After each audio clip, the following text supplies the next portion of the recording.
I love a new day, coming out early to the studio.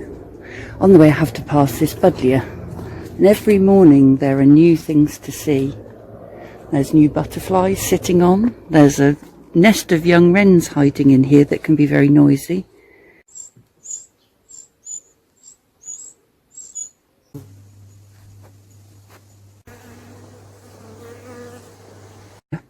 And then on into the studio. And there's today's painting, and it's called Making All Things New. This one on the easel is one that we have hanging in the house, but there are different versions. Veritas, the online Christian company, have a portrait direction one of a dove with grey behind and water beneath. But the very first one I did was fairly abstract. It was painted at Spring Harvest, and there it is. And just lately I've sold a lot of those. I think the chaos and darkness is actually representing a lot of the confusion that's going on at the moment with coronavirus. And maybe even the NHS rainbow has made it appeal to people, I don't know. I even have one that's on a little slate here. I wonder what you see when you look at this. In some ways I'm a bit cautious of telling people what it represents, because for them they may see something else in the picture. You might feel like you're stuck in the grey area over here. You may be in a place that needs renewing and changing. Does your situation feel hopeless?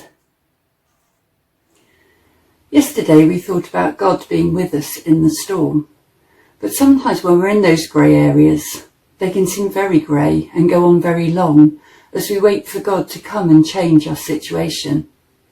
In Lamentations 3 verses 22 to 24, it says this: "The faithful love of the Lord never ends, his mercies never cease. Great is his faithfulness, his mercies begin afresh each morning."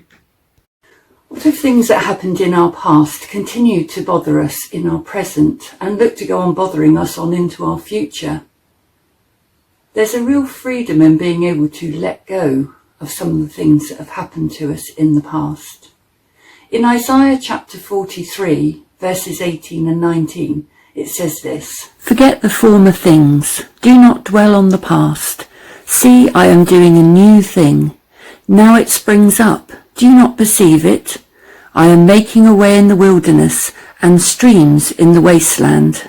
God calls us to let go of the former things, the things that are still causing us hurt or anger in the present.